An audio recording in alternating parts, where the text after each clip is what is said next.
Okay, we are live. Hi, everybody.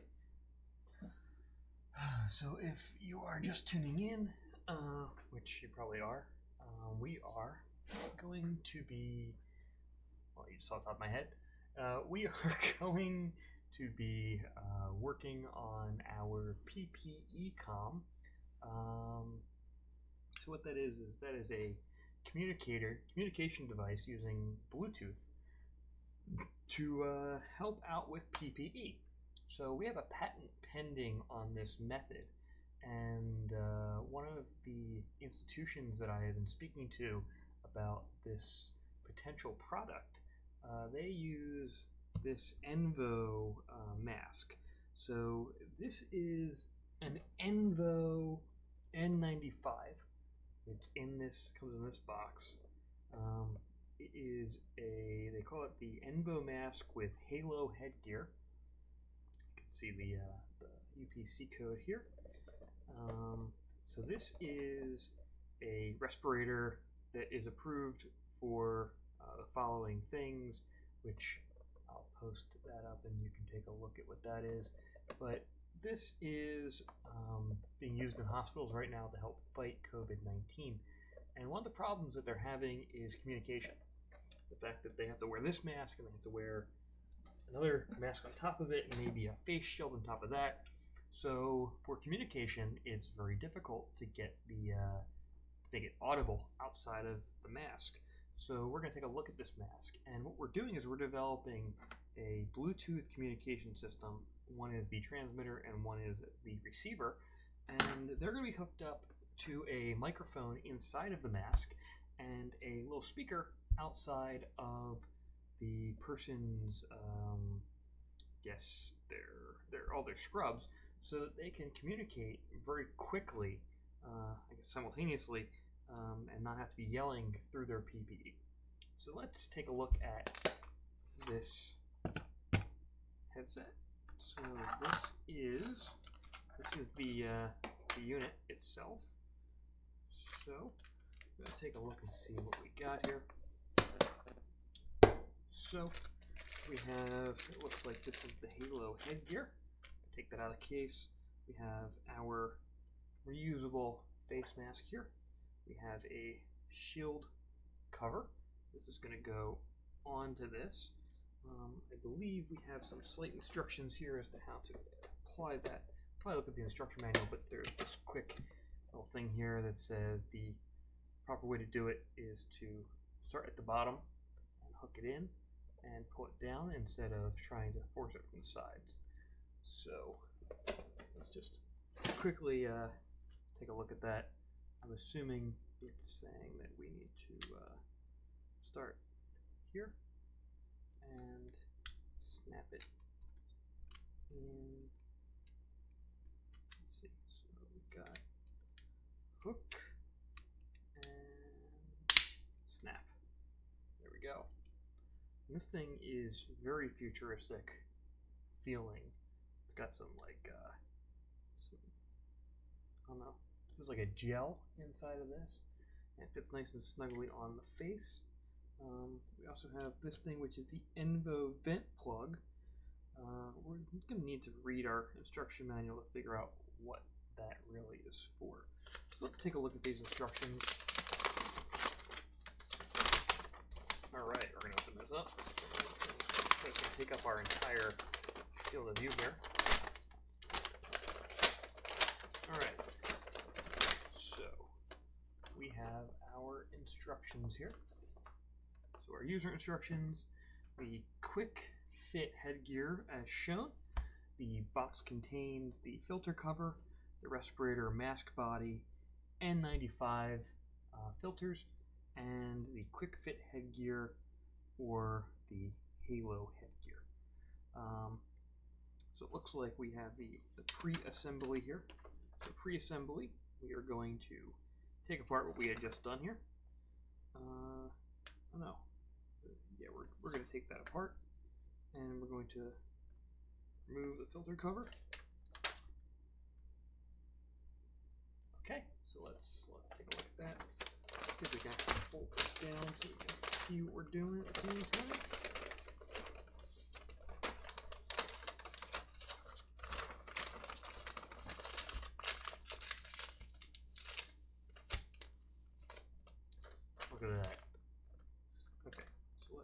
this thing. We're going to put that plug over there. And we'll take our filters. Stick those. Let's get those a little bit out of. Oh, look at this. Filters come in this nice thing here. We're going to take one of these filters. We're going to take the rest of our filters and we'll just put them back inside of our case. So let's put these filters in here for now. Okay, so to remove filter, place thumb behind the headgear slot and rest finger on the support structure. Then place hand on mask cushion near headgear slot. Place respirator mask on flat surface with the air gel cushion side up. Peel headgear slot A3 using thumb to separate filter cover and mask body. Index finger may press slightly into support structure. So,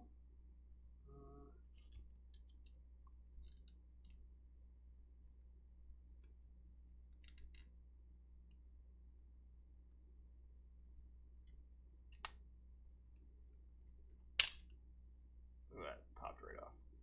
Okay. Okay, so first we're going to do, we're going to check out this how to assemble mask. So we have that open. We have this how to assemble mask. So the first thing we're going to do is we are going to insert the filter into this portion. So let's open this thing up. Get our scissors.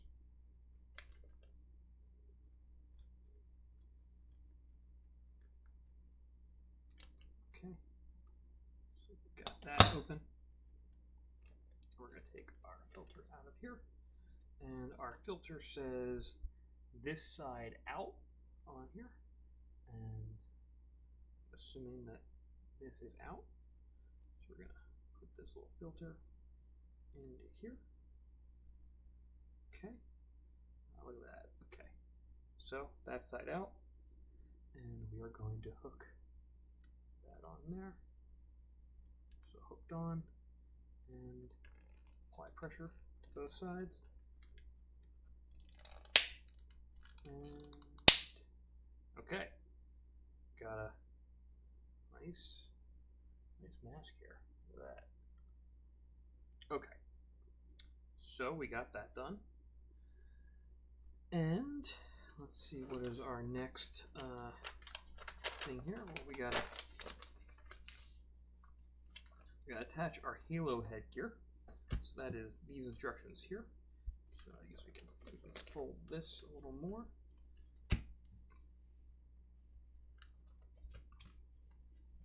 Okay, so our halo headgear, which is in this little bag, let's get that out.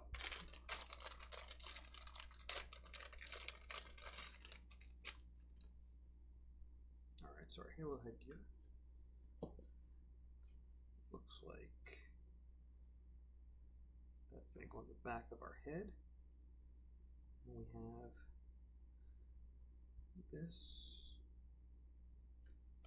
and this side. So first we're going to do is remove cord lock. So remove the cord lock. And then it says from the strap, remove cord lock from the strap. Thread one tapered end through each headgear slot on the Envo Mask. Okay. And it looks like on this, they are okay. This is an interesting little setup here. So we are taking this and we are going to thread this through. Okay, so we're going to thread it through and make sure we have the right side. So this is an interesting thing. So you can see we got seams on this, and it feels like it wants to come in this way, and it's going to go on the back of a head, much like this. It's going to be coming in on this side, go around the back of the head. So that means that looking at our diagram here, we want this flipped inwards like this, so that our tapering is going like this, and we're going to feed that through. So let's feed this one through this side. And let's make sure this is still oriented the right way. That is oriented.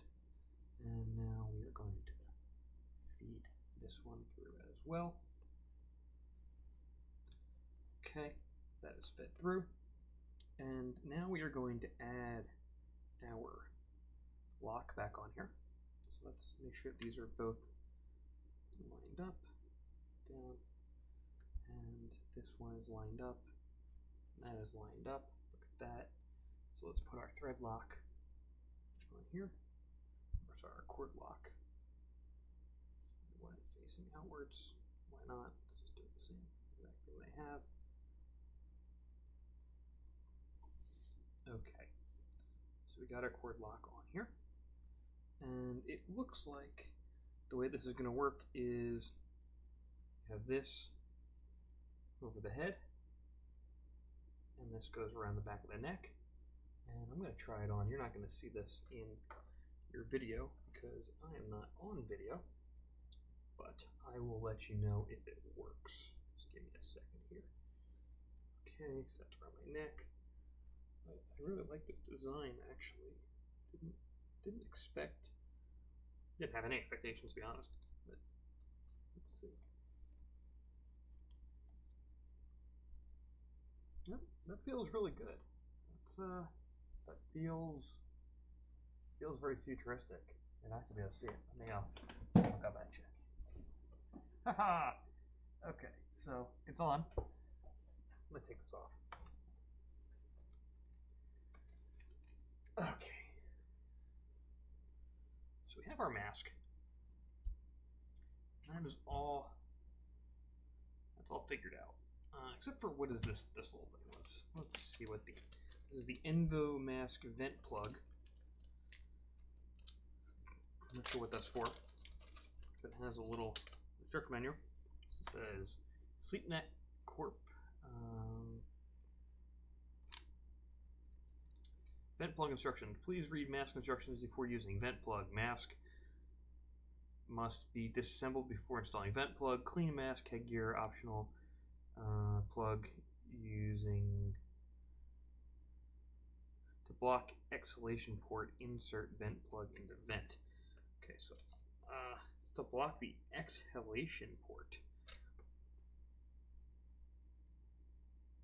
I don't know why we would block that. We're gonna find out. Let's see if our instruction manual tells us what this thing is for.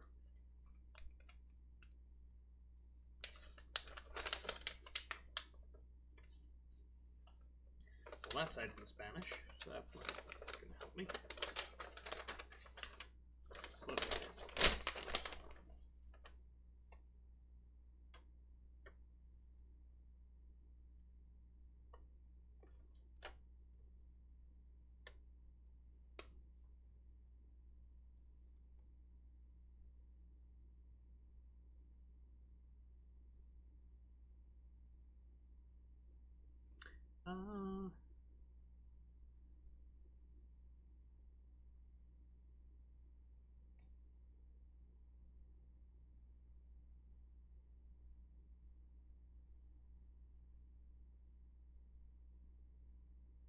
I don't see anything that tells me what to use that thing for.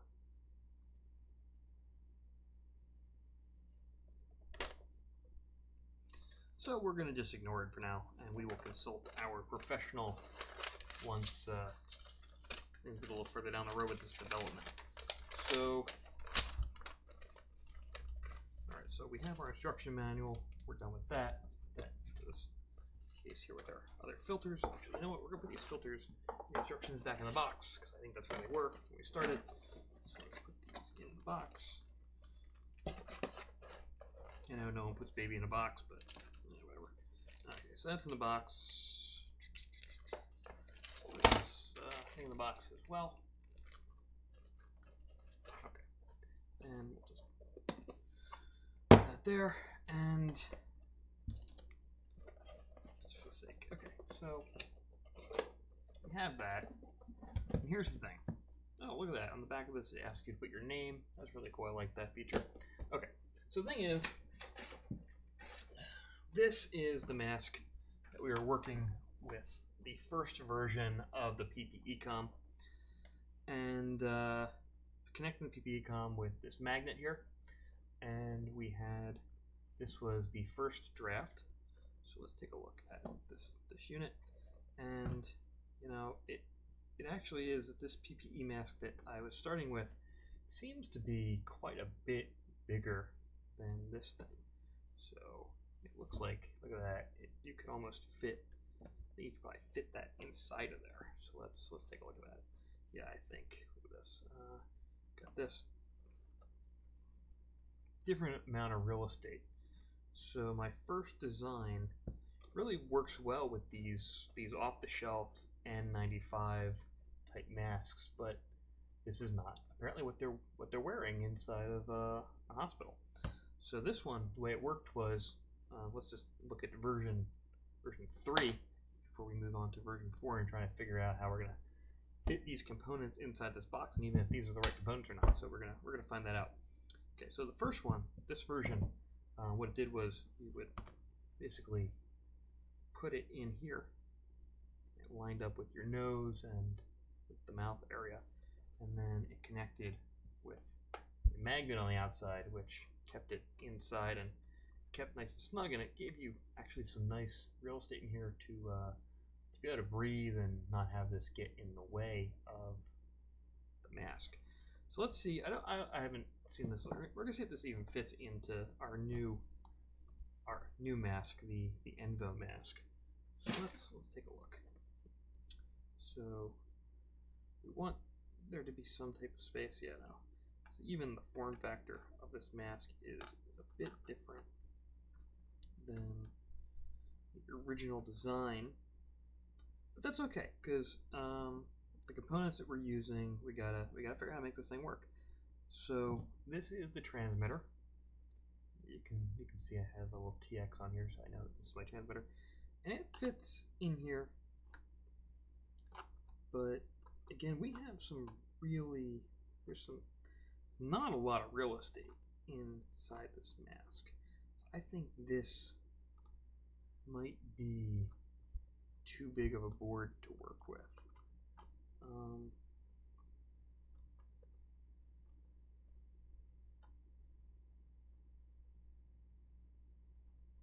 That's interesting, but like, well,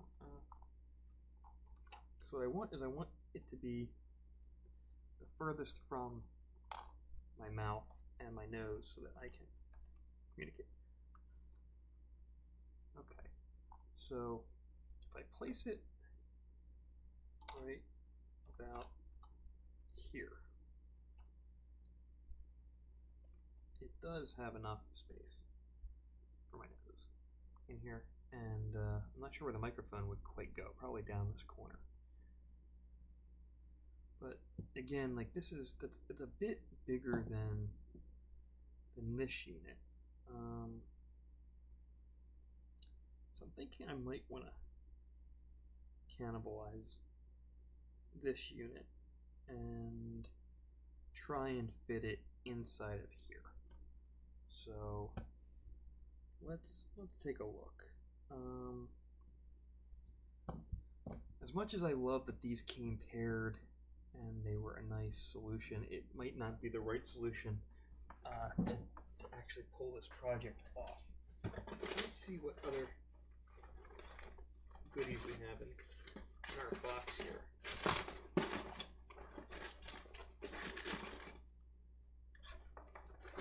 I guess the second half of this is going to be building a receiver unit. Maybe returning some of these parts. That's fine. So, what are we going to do now? I just need a drink break.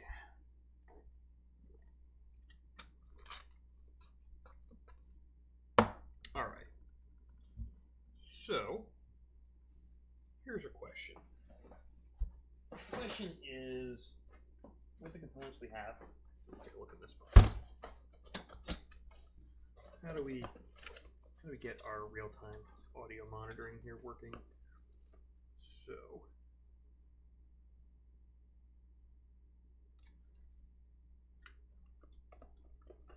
got this sucker, which is a low latency audio receiver.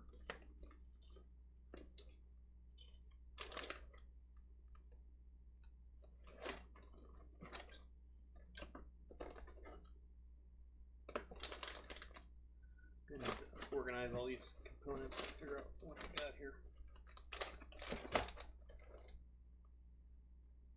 That is not for this movie. Okay. So we got our audio receiver. Oh, pardon me. So I can confirm that this thing is actually working still. I believe I had a second transmitter board in here somewhere. So let's see if we can find it.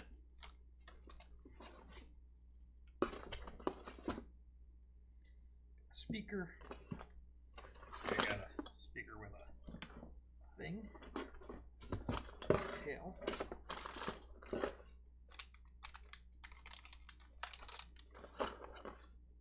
Amplifier boards.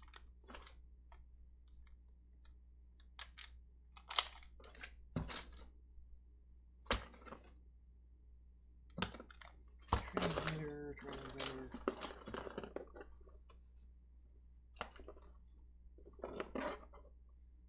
Probably need some power for this thing. That's a regular USB micro. Alright. So I think let's see what we got with these components to see if that works for us.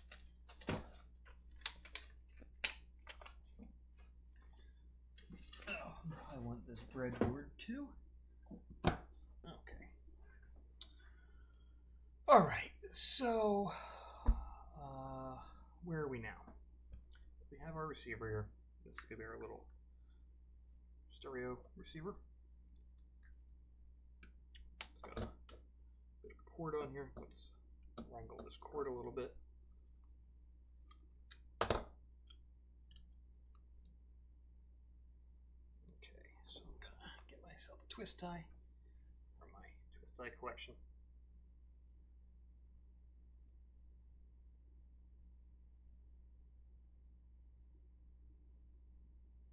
Alright, let's give this thing some juice. It's got some juice. Let's plug this in. Alright, so that's plugged in. That's got some juice. And that's just gonna chill there. We're gonna wait until we have anything to. Actually, you know what we're gonna do? We're gonna plug this microphone or plug this speaker in just to see what we got. Okay, probably should get nothing right now. That's fine. We're not tethered to link to anything. Or are we? I don't know. We're going to find out. Alright. So what we're going to do is we're going to separate these components off here. Actually, you know what? I really don't want to do that. I think I know I had another transmitter. I'm going to find that other transmitter because it was also nice and small. And that would be easier than cannibalizing this already working prototype.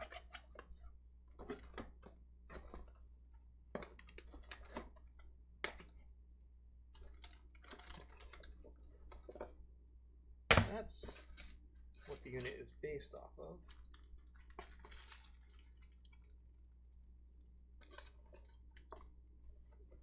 Is it in the box is going to be the question. That is the true question. Is it in the box?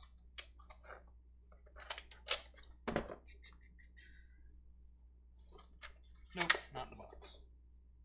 I know I feel like I took it apart. So the question is, did I break it? I don't think I did. And then the question is, where did I put it? And the other thing is, we can test these other components that we have here, like this sucker.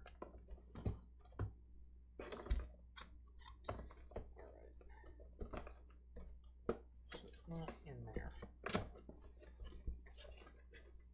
It's not in there, it means it's in this other box of things. Another box of treats. I don't think it's in here. I really don't. I guess it's gotta be right.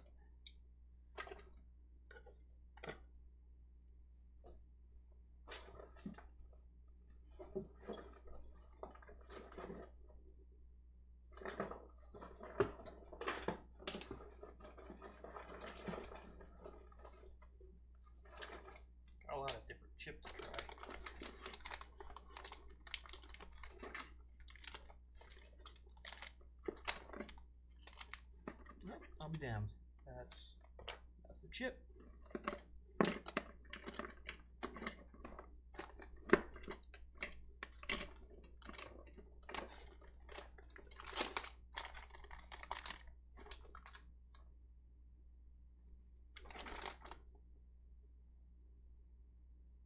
Also try this idea, see if that works. But I don't think that's actually not gonna work.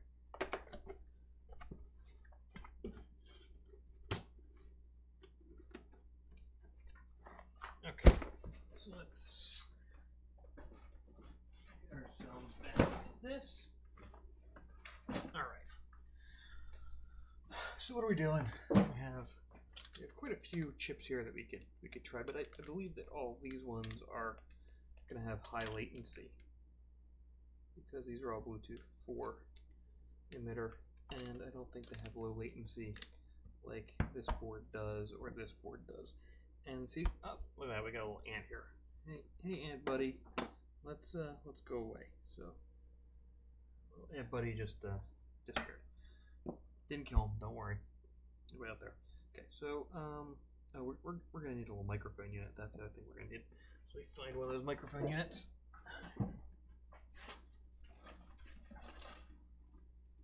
Where did I put the microphone units? Next question. It's gotta be in this box because this is where all the things are.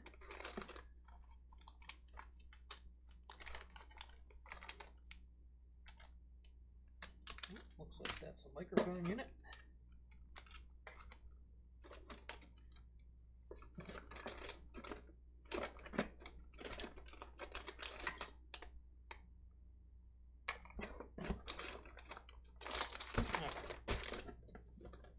Got a microphone unit. That's good.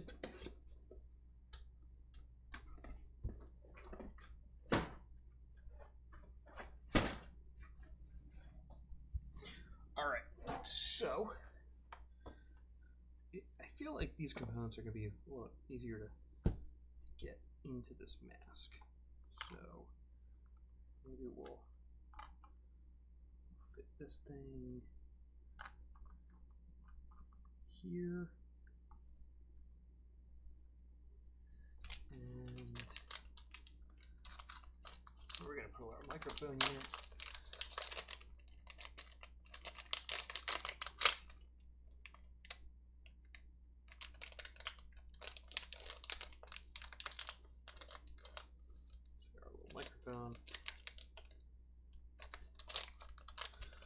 So a microphone unit can maybe go and live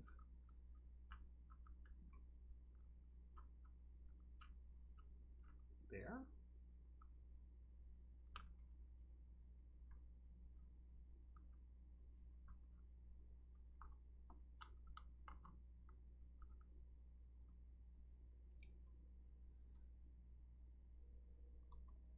Okay, so if I have a big nose, that's not going to work.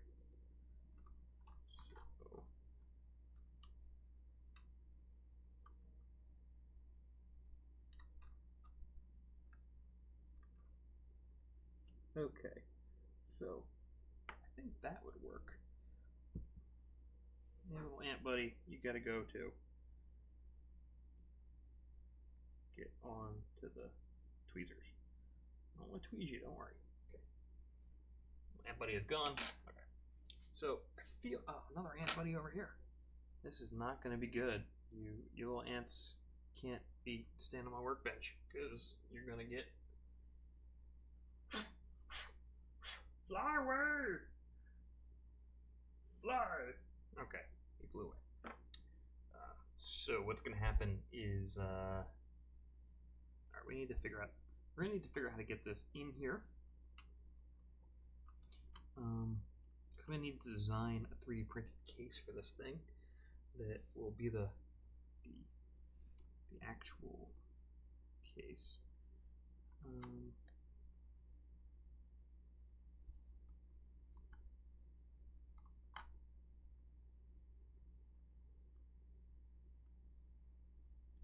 I also don't want to take up a lot of the real estate of this mask. I don't want to make breathing difficult. So that's kind of counterproductive. So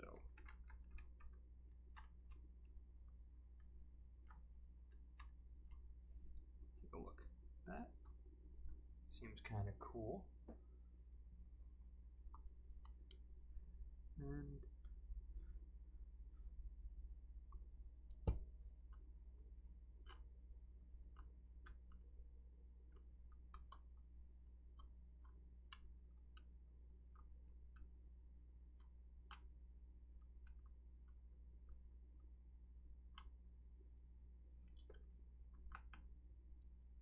And then again, we'll put this all to one side.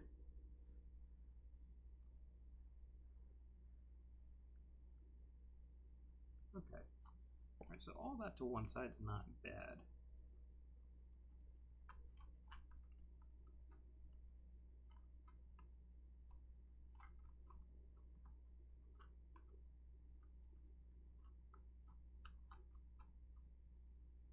Then the question becomes,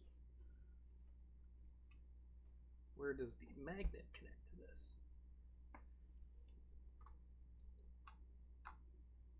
It's feeling like that actually might be a nice little solution for this, is putting this like that, and putting the battery on the back, not the battery, the magnet on the back.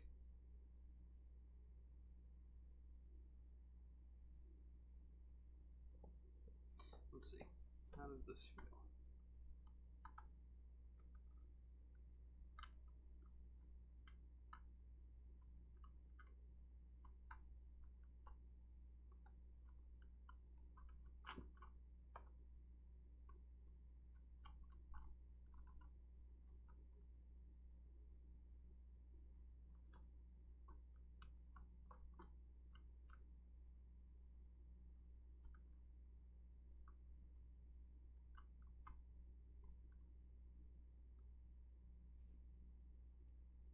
Okay. I don't know.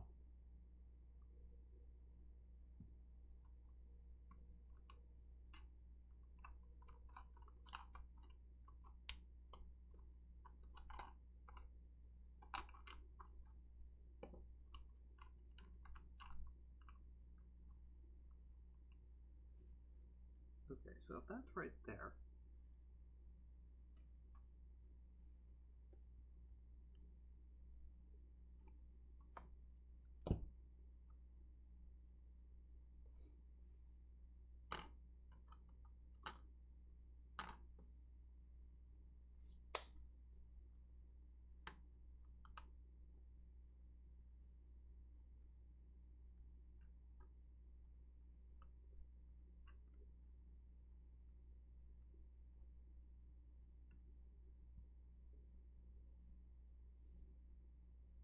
so that seems like limited real estate right there.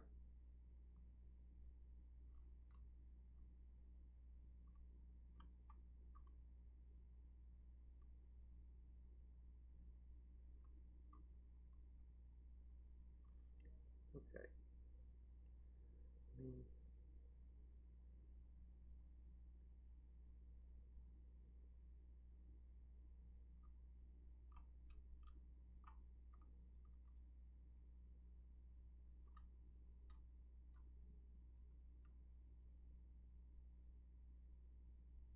So if we do that, it's interesting. It's definitely interesting. I think I'm okay with it too, and I think that our magnet can mount somewhere on here.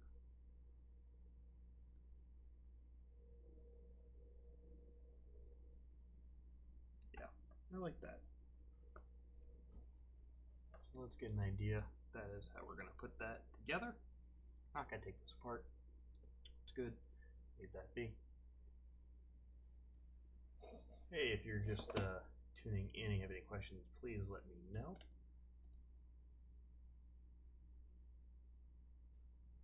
So what we're doing is we're building what is called the PPE-COM. It is a communicator for inside of PPE. What we're using is some low latency Bluetooth transmission board. There from the last time. Cool. Well, welcome back. So, yeah, this is prototype version 3, and it fit into a different mask. It fit into this mask, and it went like that. And the thing is, with the new mask that we're officially using, we have much more limited real estate, so this guy is a bit chunky. So we gotta fit it into this new form factor. So what we were going to use originally were these off-the-shelf transmitters, but they are a bit too big. They fit nicely into the other unit that we were looking at. So we had this is the transmitter. It fit really nice and snugly in there. Didn't take up a lot of real estate, but we can't do that. We need to bring it down. So these ones that I was hoping we were going to be able to use that are off the shelf are not going to be as good as this unit here that we have inside of here. So this is the board. It's got low latency, and we have our low latency receiver here. So the next step is just getting a piece of cardboard or something that I can make a small form factor for this thing to put it into, so I can also solder these or glue these parts to it and then solder it up. So I am gonna find myself a piece of plastic or a piece of cardboard, something that I can put inside this mask and I can hot glue some components to. Can't you keep the battery board outside and bring... No, okay, so here is the problem. So we are designing these masks to work with, or to fight COVID-19, and in order to keep these masks completely airtight, we need to keep all the components inside of the mask itself. So we can't wire through it, and we have to make it so it is like a third-party attachment. And the other thing is, we're not going to be selling these masks. These masks are made by this company called Envo, and we are just going to be an add-on. So we can't actually modify the mask itself. We have to have it so it lives completely inside the mask and give us the smallest real estate inside the mask while still providing us a battery, our microphone, and our low latency Bluetooth transmitter. So that all has to live inside of here, and we can't affect the filter, we can't affect the structure of the mask. It's all got to live inside. I wish we could put a wire through this thing, but as soon as you have a wire running through some part of the mask, you break the hermetic seal, which protects the wearer from COVID or other particles. That would make it a lot easier if we weren't dealing with a highly infectious disease. Like if we were just trying to build this for usage inside of an OR. But from the bottom, yeah, no, any type of breaking the seal won't work, and I also can't structurally affect the mask because, yeah, over the blue part can't have any wires running through the thing. You mean over this blue part, or do you mean over the blue part inside of here?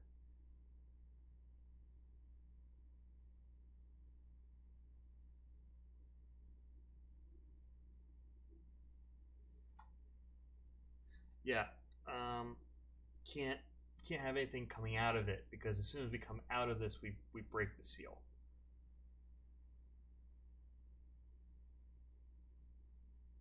Because it's got to go nice and airtight on someone's face.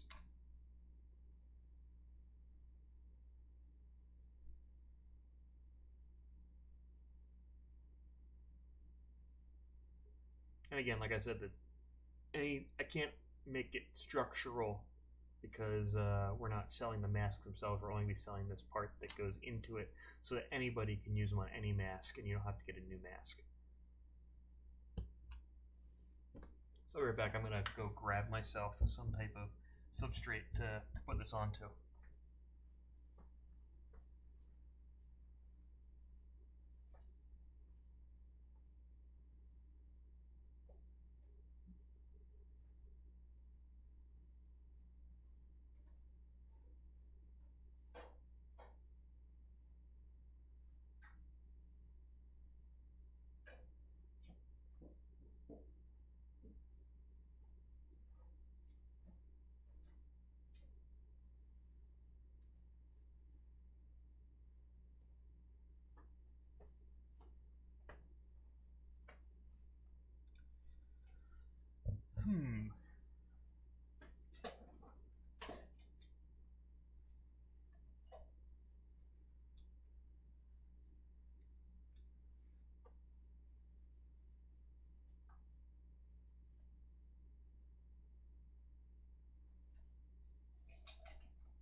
Quite the question as to what type of substrate.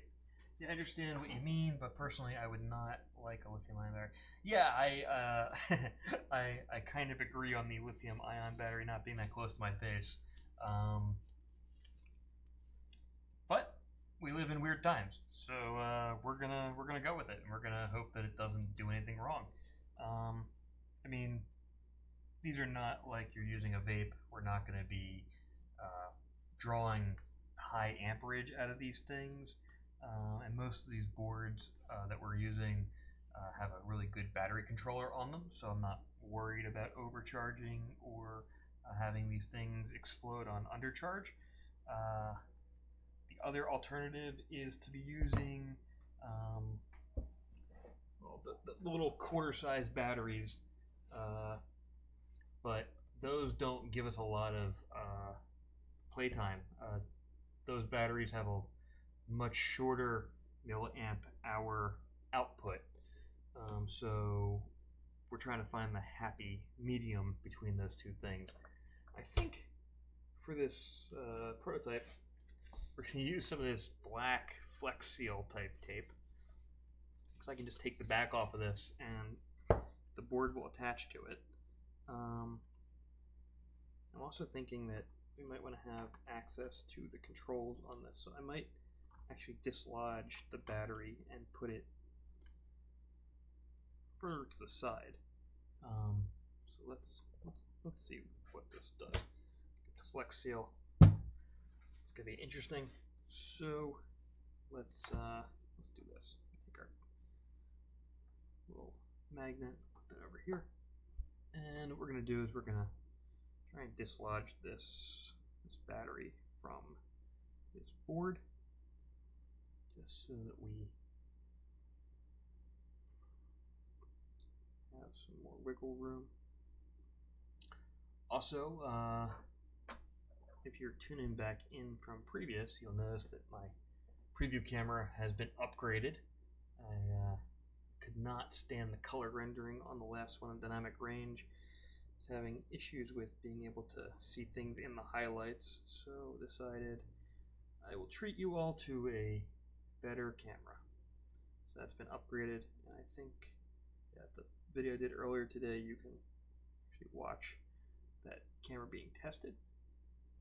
I'm just trying to, right now, remove the adhesive from the back of this lithium-ion battery. Try not to cause any issues.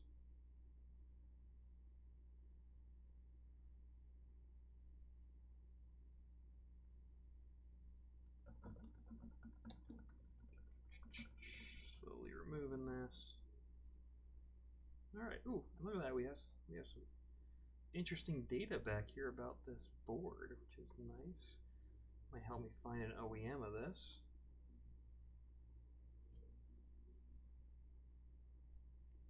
Alright, so this board, let's see if I can make it out here. The board is an MHTX4V1. And plank is FR4-08 millimeter. We got some interesting little control heads down here. And we have, this is where our microphone input would be. That's also noted on the actual circuit board. So let's take a look. I wonder if I can test this new camera and see how far we can zoom in. So I'm gonna zoom in, I believe.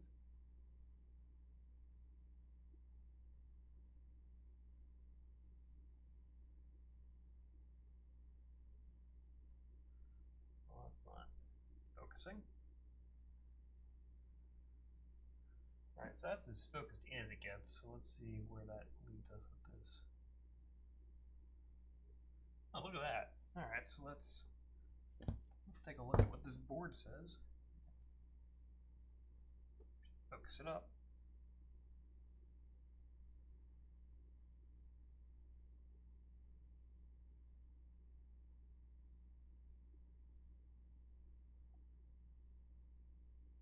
That's pretty impressive, considering the camera is mounted a good, I'd say, 3.5 feet above the surface of this desk, maybe 4 feet. It's not a bad zoom. I would recommend this camera. It is a ELP, and then the actual make and model on it is a USB FHD 06H.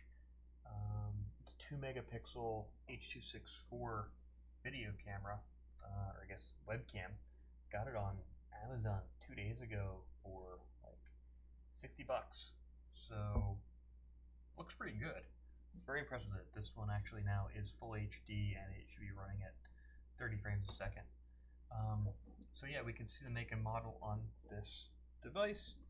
We got our make. This is the MHTX4-A1. So on this unit, this is an LED, that's an LED, that's an LED, and this is a button. Then we have our USB-C connector, and we have our ground and our speaker, and so it's speaker right, and we have speaker left, and then these are our battery terminals. So let's flip this thing over. We actually have a lot more stuff here that you can look at. So, just try to grab a pen so you don't have to see my gnawed up fingers. Alright, so on the back here, we have our negative and our positive for our battery. We have a ground here. We have some more USB connectors here. So it's USB, a 5 volt, a 3 volt, a ground, clock, and then miscellaneous connectors here for interfacing with the chip on this device. So you know, this is a really nice board to work with. And just so we can take a look nice and close up, let's take a look at our speaker, or sorry, our microphone. So our microphone that we are using for this is actually an Adafruit microphone. It is the Adafruit MX9814. And are you going to make your own PCB later, or are you planning? Yeah, we're going to make our own PCB. The whole thing is we're going to manufacture about 4 or 5 of these using these prefab PCBs and do our proof of concept. We have a hospital lined up that wants to test this thing out as soon as we have it fully functioning. So I'm going to just rapid prototype some with these PCBs and these microphone modules. But once we have a proof of concept that works, they are going to write a report for us. So it basically says that this thing works, and then we'll have our PCB manufactured. So it'll be nice and compact, even more so than these current ones. But this is just our prototype, and I figure why not let you guys know what I'm using to build these prototypes. So if you want to try and build something at home, you got access to it. I do like these Adafruit microphone modules because they have different gain abilities, and they also auto gain. So this module, we have negative 40 dB, I'm sorry, negative 60 dB, negative 50 dB, and 40 dB, and these are the different values that it rolls off, basically how hot the input is. And the way it works is if you leave the microphone, so okay, we have our AR port, we have our out, we have our gain, we have our VDD, which is our power, and our ground. And the way that you control the gain on this little microphone is by connecting our gain port to either the VDD, the ground, or leaving it floating and open. So if we leave it float open, we're going to have 60 dB amp on this. So that's going to make it so that it's really, really hot. So if you're wearing this thing inside of a mask, you don't want 60 dB amp, because that's going to make it so that every noise is super loud coming out of the speaker. And then we have 50 dB. That's if you short this gain over to the ground. But what I found inside the mask is this 40 dB option by shorting the gain to the hot power coming in. 40 dB, that's good, and it sounds pretty good. It might even be a little hot still. We'll have to experiment with other amplifiers on microphones. But this is a nice board to prototype with. And the other thing we can do is, if we really find that the cross-section of this microphone is too much, we could actually desolder this off of this board and put a smaller microphone, because if you look on here, let me grab my other set of tweezers to point things out.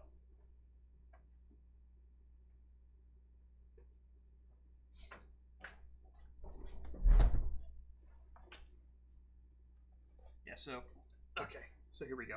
So we got our second set of tweezers here to hold. So if you actually just desolder this port and this port right here, you can pop this microphone right off and put a smaller microphone on there.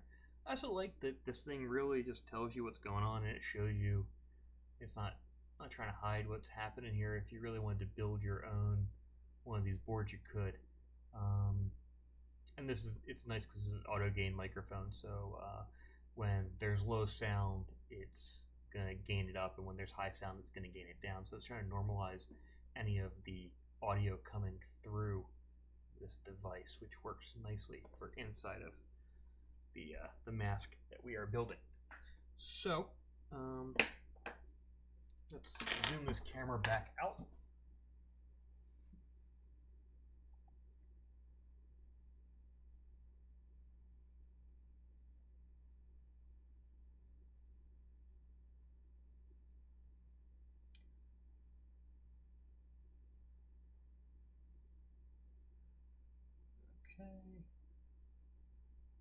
Okay, just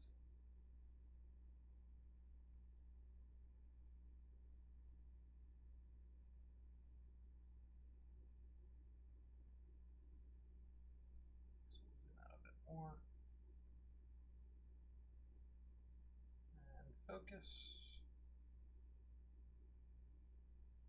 Let's close that aperture a bit.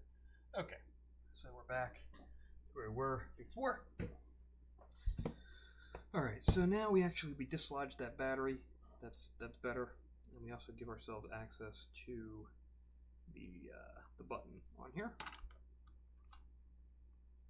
So let's take a look. Let's get that in there. How are we gonna do this?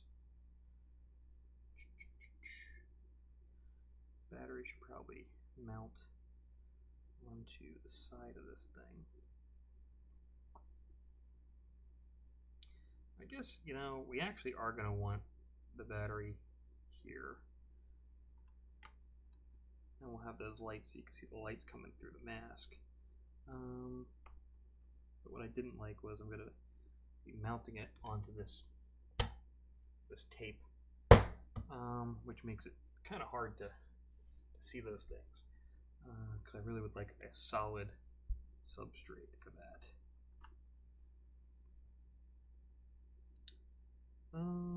So what are we gonna do?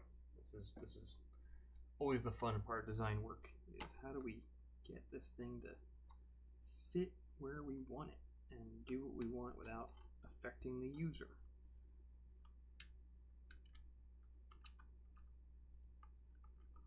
So get over the top of my head too.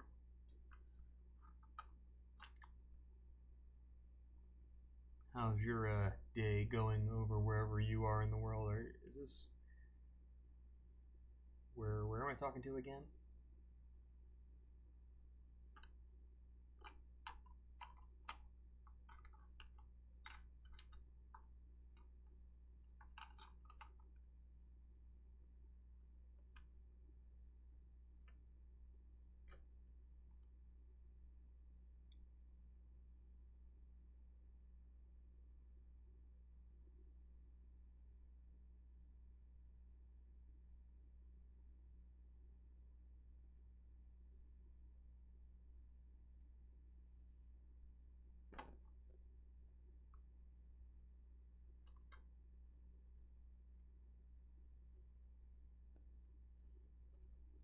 Well, that's not bad. Putting it over on that side is not bad also. So, you know, that might actually be what we do. I'm gonna just hot glue this to the side, because I don't want to deal with all these other things. Tried and true hot glue. That is my motto. Tried and true hot glue. So I got my hot glue box, my hot glue gun.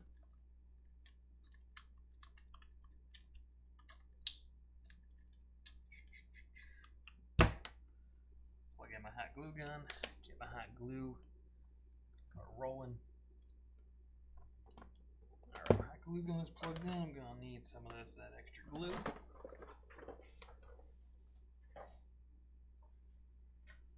Let's see, what time is it here? Oh man, it's getting late here. It is almost 3 in the morning.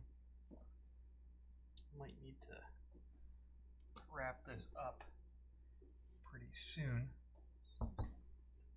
But this video has been good. It was the showcasing of the Envo Mask and how we take that apart and figure out what the shape of this thing is going to be. So I think what we might end up with tonight is basically, I'm going to go tape that back onto there. We're going to hot glue this sucker onto the side of here, and also might hot glue a magnet to this thing. But then again, you know, my magnets also have adhesive on them. So let me find my my magnets.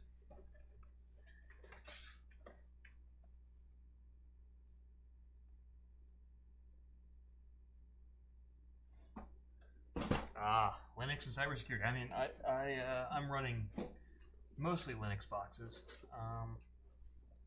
I prefer Linux over Windows and Mac. Linux is my drug of choice, I would say.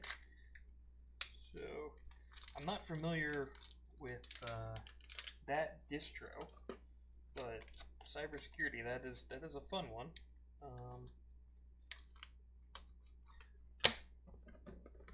Well, I'm also a night owl, so 3 a.m. is not bad.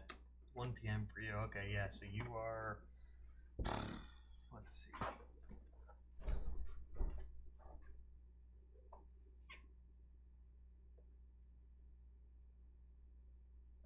1 p.m. You're UTC plus 2, right?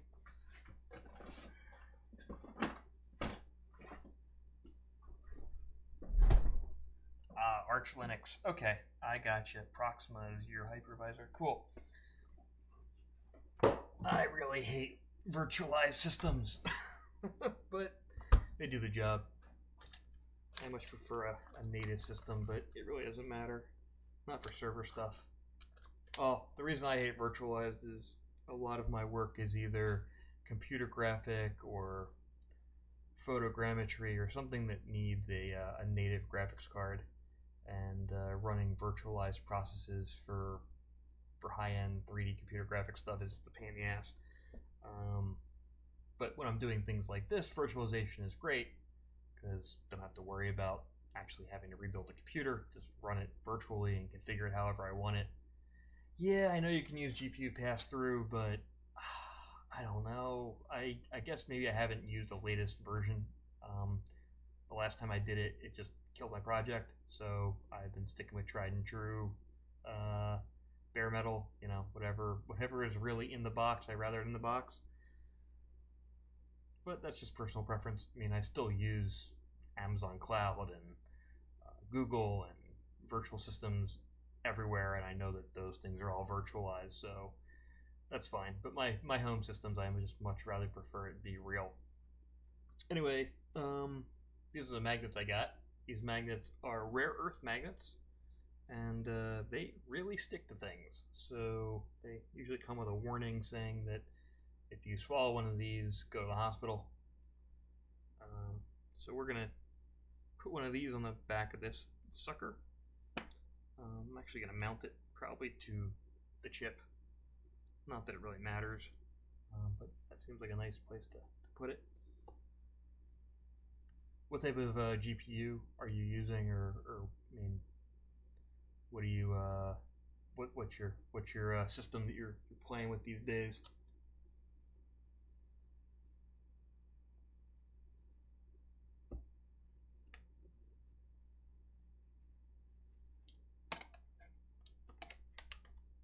All right, so the hot glue gun is getting nice and warm. Got my fresh stick of hot glue.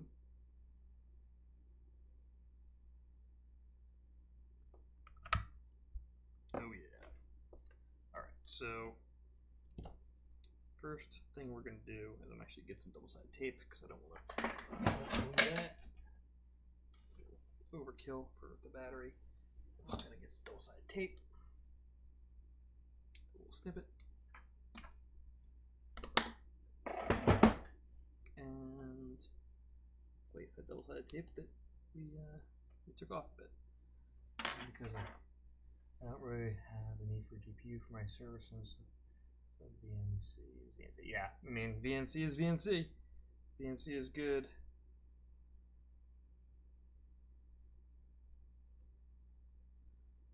But if you want to be elite, you gotta do it all through the shell, man.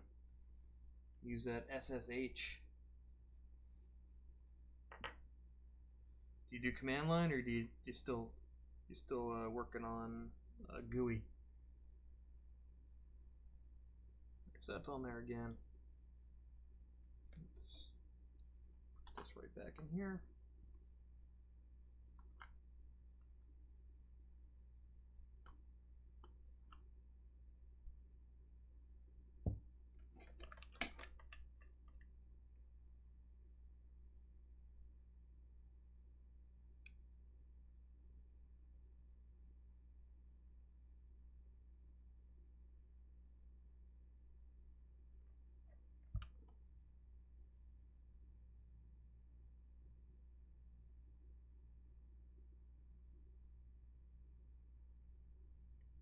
Fair enough.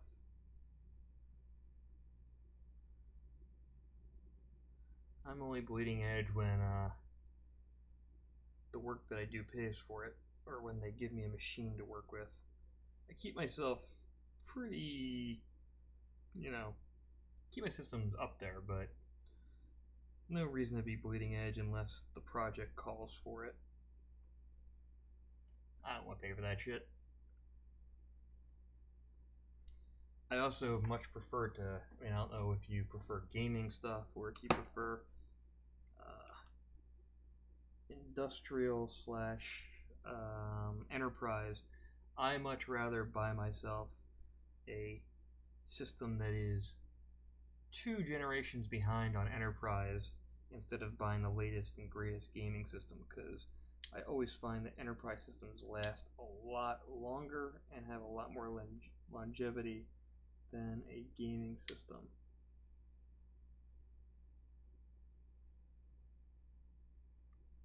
I don't know if where you are you have e-recycling facilities, but I'm just outside of Los Angeles, California, and we have e-waste like companies that they just go to companies that are going out of business or going bankrupt or whatever, and they haul away all their computers, and then they junk them out. They figure out what the parts are like. They figure out if the parts are worth salvaging or if they just want to melt the shit down. And I'll just go to those places and I will look through their latest picks and offer them cash for parts, and I can walk away with a pretty decent system. I use terminal 9% of the time, but sometimes GUIs are easier and quicker. Yeah, that's true. It all depends on what it is. I am a, how do I put it? Utilitarian. So I much prefer the command line usually because it just gets the thing done instead of having to sort through all the menus. I just rather find the command, and it's usually in the manual pretty easily. Alright, so this is now, that's one little piece. And I think it's gonna go nicely right there. So I put this on my face. That feels good. Doesn't really feel like it's anything really there. Now the question is, where on the back of this do I put the battery? And not the battery, the magnet. Also, how does this microphone sound? I changed my microphone setup so I don't have to wear a lapel mic anymore. I just got a table mic, so I can just talk and not have to worry about where I go. Can you understand it well enough?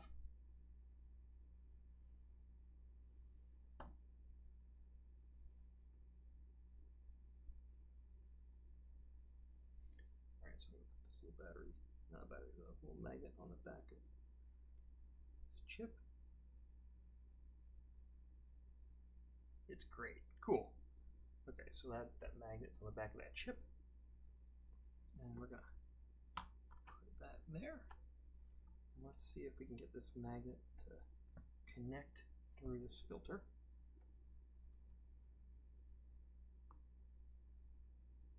Okay, that's staying put. So we got that in there. Got our magnet on the outside. Looks pretty cool. So now if I put it on my face, okay. I mean, I'm not feeling it with my mouth, and I got a decent sized nose, so I'm not feeling my nose on it or not feeling my mouth on it. That's good. So we got our form factor. Got this glued up. So the next step is going to be basically hot wiring this battery so we can power our microphone board, and also getting the microphone all wired up with these wires. But you know, it's getting late here. It is it's 3 in the morning. I probably should go to bed, so I will finish this build up tomorrow. Yeah, thanks for joining me. Yeah, check out some of the other stuff that I just posted. I had an unboxing of the camera, so you can check that out if you like the camera. And I'll be back tomorrow night. Have a great day, and this is Lewis signing off.